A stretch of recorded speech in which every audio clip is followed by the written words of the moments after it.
Salve família. Professor, você comentou que quando um presidente que infringe a lei, quando continua no poder, perdemos a credibilidade. Então, se o Lula, que foi o maior ladrão e corrupto da história mundial, voltar ao poder, o que vai acontecer com a credibilidade do Brasil? O mundo tem essa visão do Lula, que ele é um ladrão safado? Olha, como eu Tu comentei, acabou de falar que o Lula é bem vistaço. claro, assim, eu acho que na região da América do Sul, sobretudo, os escândalos da Odebrecht, Lava Jato em geral, revelou um lado negativo da liderança brasileira regional, né? Há uma percepção de que o Brasil exportou a corrupção. Então eu lembro, por exemplo, alguns anos atrás que eu conversei com eu cheguei em Lima e o taxista falou: "E aí, de onde você está vindo?" Eu falei: "Ah, de São Paulo e tal." Aí ele falou: "Ah, você é da Odebrecht? Porque esses caras destruíram o nosso país." Enfim, é uma percepção de que o Brasil se tornou tóxico, de certa maneira, exportando má governança, né? Então, na Colômbia, Peru, alguns países aqui na vizinhança, sim, aí realmente eu acho que aqueles casos de corrupção, e sem dizer se houve um envolvimento pessoal do presidente, de fato afetaram a reputação do Brasil. Agora, sem entrar no mérito disso, mas apenas fazendo uma observação, o governo Lula tem uma reputação bastante positiva no exterior, porque, em parte, graças ao boom de commodities, mas também pelas políticas sociais de redução da pobreza, etc., e pela história, né, de ter, enfim, uma pessoa que nasce pobre, enfim, se transforma num líder sindical, depois vira presidente. Essa história é bastante conhecida e realmente foi no momento que o Brasil tornou-se a bola da vez, realmente, né? Tornou-se um país muito popular e o Lula soube muito bem vender essa história.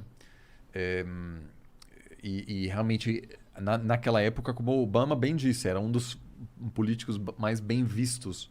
Agora, tem, sobretudo entre financiadores, alguma preocupação de que, sobretudo pelo que aconteceu a partir de 2010, que o governo Dilma não tem essa reputação tão boa assim e é muito associado ao colapso e uma gestão econômica insustentável. Né, obviamente também foi o fim do boom das commodities, mas eu acho que lá fora ainda há muitas dúvidas sobre que tipo de Lula vai assumir. Vai ser um Lula rancoroso. 2003, né, bastante, enfim, centrista, basicamente mantendo uma política econômica ortodoxa, né? Nomeou pessoas do mercado para posições-chave, ou uma pessoa vamos dizer, dos anos 80, 90, ou até algo mais parecido com o que a gente viu nos últimos anos do governo PT. Será que ele não fica puto de ter sido preso? Quantos anos ele ficou lá? Ficou um ano e pouco, Um ano e né? pouco? Então, assim, Nem é tanto tempo assim, né? eu não acho que tem uma romantização, mas, como eu disse, comparando os ânimos aqui internamente e perguntando interlocutores lá fora tem uma reputação melhor, eu diria. E, a princípio, acho que, apesar desses casos de corrupção que afetaram mais o Brasil na vizinhança, acho que seria uma pessoa que teria a capacidade de superar esse isolamento que o país está sofrendo. Mas você acha que o Lula conseguiria, tipo, passar uma reforma tributária que acabasse com o imposto sobre consumo ou diminuísse drasticamente? Não, aí já ou seja, isso obviamente depende muito do arranjo interno que Mas você que acha que faz, assim. mas nada te diz que o Lula seria o cara para mudar essas coisas especificamente? O Lula está sendo muito esperto agora porque está jogando parado. Porque da mesma maneira que o Biden, basicamente, diferentemente de qualquer campanha nos Estados Unidos, basicamente sendo o cara que estava desafiando um presidente, que geralmente tem que fazer de tudo para ganhar visibilidade, o cara simplesmente se calou E deixa o outro se e matar. deixou o Trump se enforcar na própria loucura e foi isso que aconteceu. Ele teve, entre aspas, a sorte da pandemia também. Sem pandemia, eu acho que o Trump teria sido reeleito com tranquilidade, porque a economia estava indo bastante bem. Então a gente não sabe ainda muito sobre essas questões. O Lula... O que me acende a lâmpada de teoria Pois é. da conspiração com a China ali, mas tudo bem.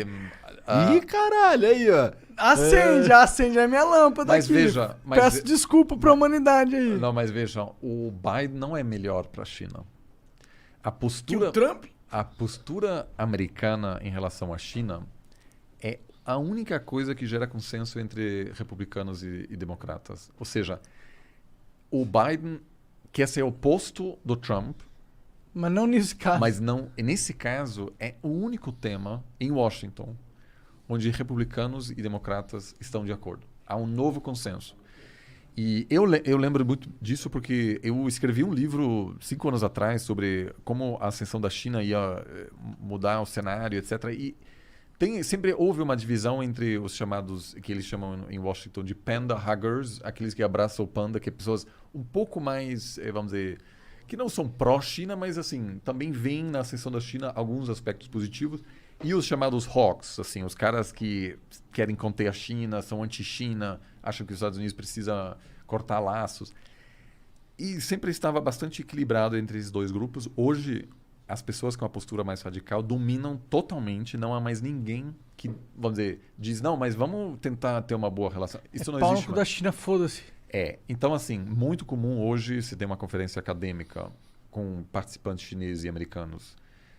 Se for dos Estados Unidos, que os chineses não recebem visto. Se é na China, os americanos não recebem mais visto. Os programas de doutorado nas faculdades americanas têm medo de aceitar alunos chineses, porque podem ser pessoas ligadas ao governo chinês. Então, assim, está tendo uma mudança radical e o Biden, eu diria, vai até piorar a relação bilateral. Então, se a China... Tinha uma esperança de meter um vírus e trocar o presidente pra favorecer eles. Foi um tiro no pé. E outra, os chineses, vamos dizer, é sempre assim, a gente constrói a partir né, a gente agora conhece a história, mas você está supondo que os chineses Sabiam que o Trump ia ser negacionista. Ele poderia ter dito... Demorou, vamos cuidar. Como a Angela Merkel, por exemplo, que no meio da pandemia aumentou a taxa de aprovação dela. Né? Então... eu acho que eles não têm tipo, essa saber que o Trump era meio besta, talvez não fosse tão difícil, tá ligado? Não, mas cara, ele poderia ter aqui reagido. Não, é verdade, você tem razão. Eu não sei se tem muito a ver com o teu ramo de que tu manja e tal. Mas, pô, ó, aqui eu vejo o Lula também jogando calado e deixando o Bolsonaro se matar, mas pra mim parece um pouco parece um cálculo muito bem feito.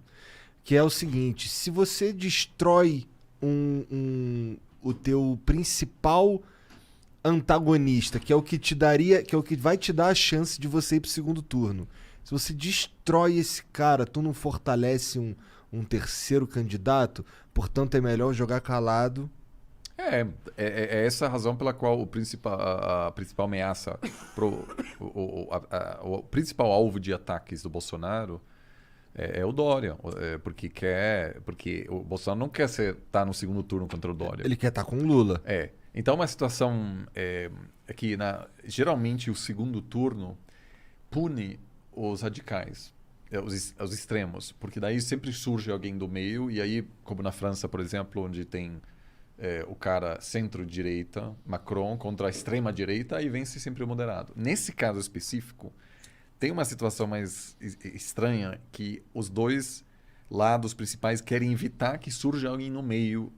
Apesar de que sempre assim, também eu acho que não dá para comparar muito o Lula e o Bolsonaro. Eu acho que não chegam ao mesmo grau de radicalismo, por exemplo. Né? O Lula governou, pode discordar do seu governo e pode dizer que, enfim, o país não avançou, mas não houve uma preocupação autoritária séria durante esse período. Né? Isso não é uma opinião pessoal, mas se vê nos índices da democracia brasileira que houve a grande maioria dos índices... Tanto que eles perderam e saíram fora. Jogaram o jogo, né?